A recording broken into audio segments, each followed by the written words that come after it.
Bonjour, nous allons revoir ici comment calculer une longueur avec la trigonométrie.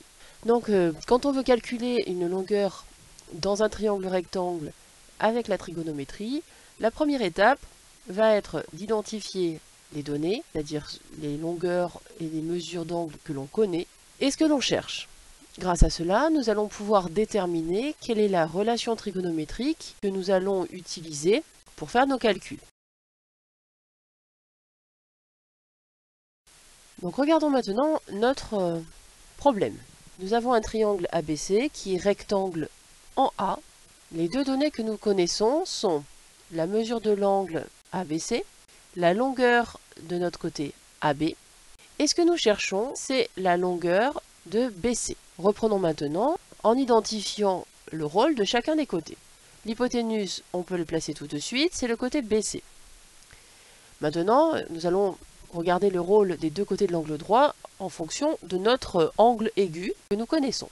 L'angle aigu étant ABC, le sommet de cet angle c'est le point B, donc le côté AC c'est le côté qui est en face, c'est le côté opposé. Et le côté AB, c'est le côté adjacent à cet angle. Nous avons donc deux données qui sont notre angle aigu et la longueur du côté adjacent. Et ce que nous cherchons, c'est la longueur de l'hypoténuse. Nous allons utiliser la relation qui nous permet de relier la mesure d'un angle aigu avec la longueur de son côté adjacent et la longueur de l'hypoténuse. Nous pouvons réutiliser le moyen mnémotechnique si on ne se souvient pas bien.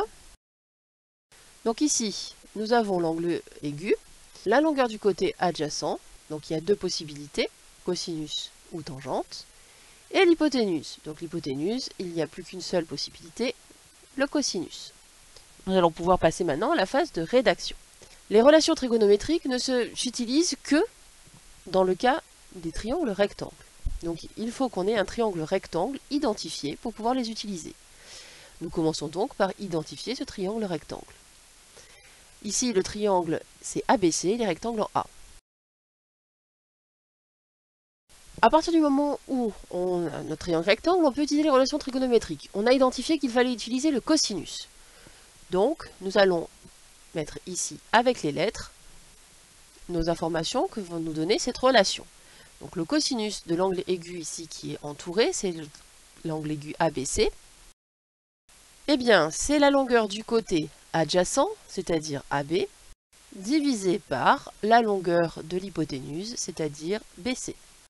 Chose importante, on commence par écrire la relation avec les lettres. Si nous voulons passer au calcul, à un moment donné, il va falloir quand même passer à l'étape suivante, c'est-à-dire remplacer les longueurs ou les mesures connues par leur valeur. Donc ici maintenant on va réécrire cette formule en utilisant les mesures. Donc ici, l'angle ABC, on connaît sa mesure, c'est 30 degrés. La longueur du côté AB, on connaît aussi, c'est 3. La longueur du côté BC, eh bien c'est ce que l'on cherche. Donc vous voyez que là dans notre relation, finalement on a une seule inconnue, c'est la longueur du côté BC. Alors maintenant, comment est-ce qu'on fait pour calculer cette longueur BC? Donc il faut savoir que cosinus 30 degrés, en fait, ça correspond à un nombre. Nous allons donc maintenant utiliser notre égalité des produits en croix. Si on ne le voit pas bien, on peut toujours rajouter en disant que le cosinus 30 degrés, eh bien c'est cosinus 30 degrés sur 1. Et nous allons pouvoir utiliser cette égalité des produits en croix qui va nous donner que BC, il va s'obtenir en faisant 3 fois 1, et on va diviser par le cosinus de 30 degrés. Maintenant, eh bien, il va falloir passer à l'étape calculatrice. Avec la calculatrice, on obtient ce nombre-là. Donc, bien entendu, c'est une valeur approchée, puisque cosinus 30 degrés n'est pas un nombre décimal. Et là, donc, on nous demande d'arrondir au dixième.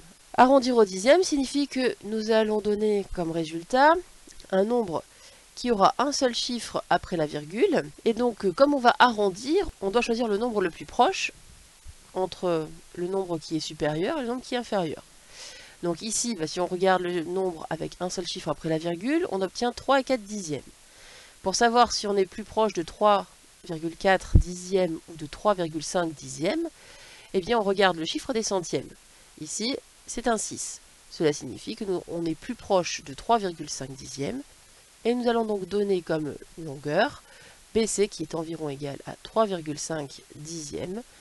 On n'oublie pas l'unité et on fait bien attention aux arrondis. Merci d'avoir écouté.